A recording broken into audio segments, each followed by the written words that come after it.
Deputy Speaker. I rise today to speak on the government's bill, the Aged Care Quality and Safety Commission bill. Like many Australians, I watched last month's episode of Four Corners. On Four Corners, I watched footage of the disgraceful, inhumane and undignified conditions that older, vulnerable Australians are forced to endure in our aged care facilities.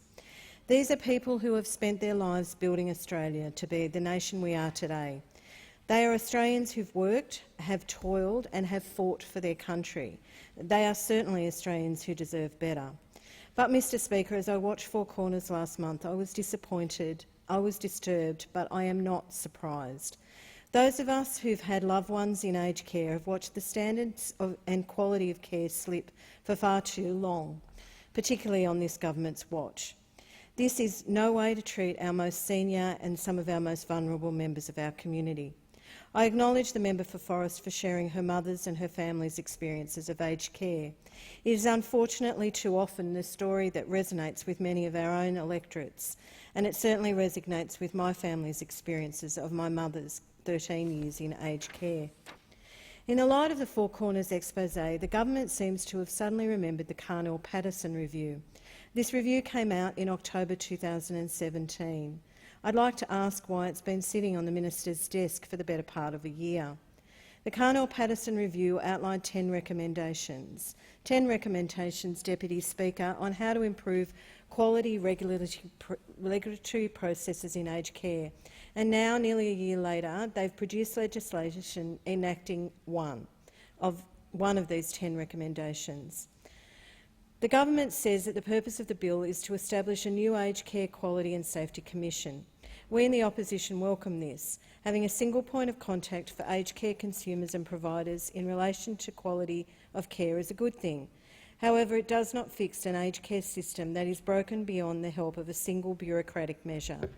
This bill is inadequate, just-in-time pick for the government that is out of touch and out of sight of vulnerable older Australians. The opposition also welcomes the Royal Commission into the abuse and cover-up in the aged care sector.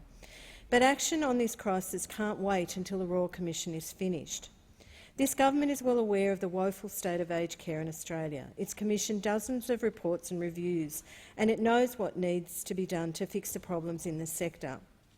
But like the Carnell-Paterson review, these reviews are also sitting on the minister's desk.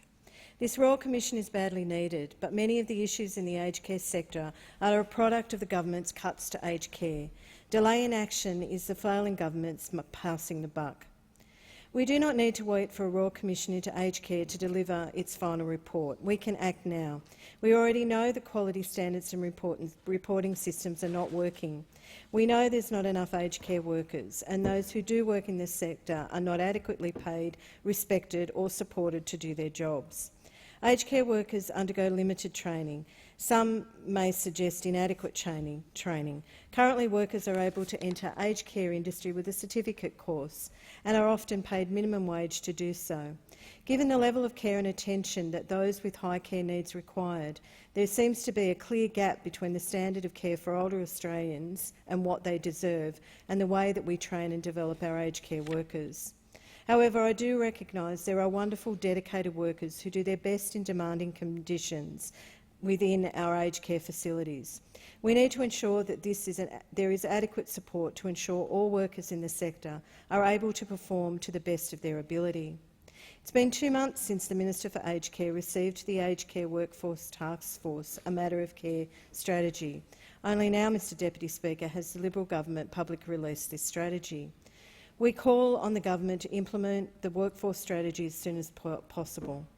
The government must work with union and aged care providers to implement the strategy to meet the growing demand within the sector. The state of aged care facilities in Australia is shameful. Constituents in my electorate of Werriwa have long been raising concerns about the standards of care in the aged care facilities in my electorate.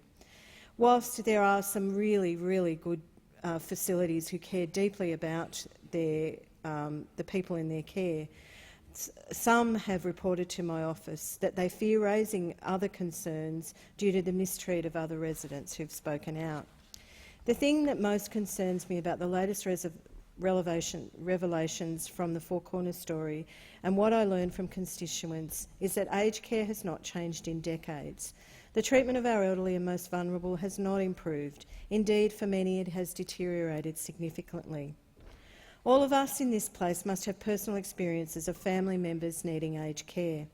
My mother needed nursing home care 25 years ago. As a younger person in aged care with multiple sclerosis, she, along with my sister and I, faced many challenges. Waiting lists, loneliness, quality of the food, lack of staff to feed her and look after her needs. We had to supplement and supply personal care items because of the inferior quality and quantity.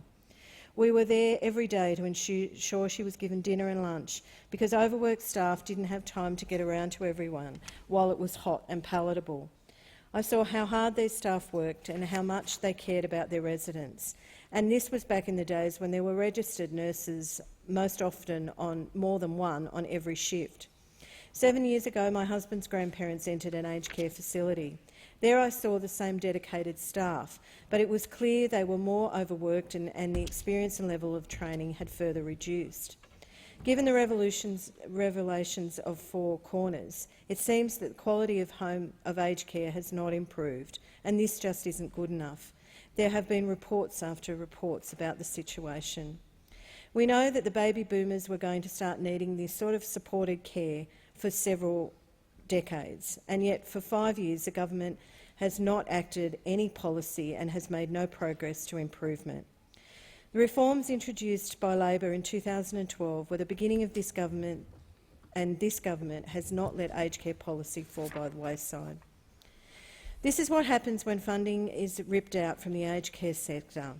In his first year as Treasurer, the member for Cook cut almost $2 billion from the sector, and the Royal Commission must examine the impacts of these cuts. You can't fix aged care by making cuts like this and in an already stretched system. This is a system intended to support the ageing population. The aged care workforce is supposed to increase by over 300% in the next 30 years, and it's time to get things right now. As reports about the problems in the sector pile up, the government seems to brush them aside. The government must respond and stop cutting and cover up. I say to the government, you must do better. You must put the compassion and care for older Australians ahead of the cuts. The government owes an apology to Australians who've been let down by this system. Older Australians have lived the lives of service and contribution. They deserve better than over-promises and under-delivers of this government and the failures that older Australians see again and again.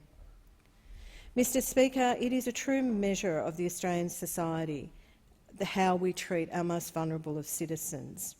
If we want to do better, and we should, we must act on changes and fix aged care now. We must not wait for the findings of the Royal Commission to do so. We must fix what we already know to be broken.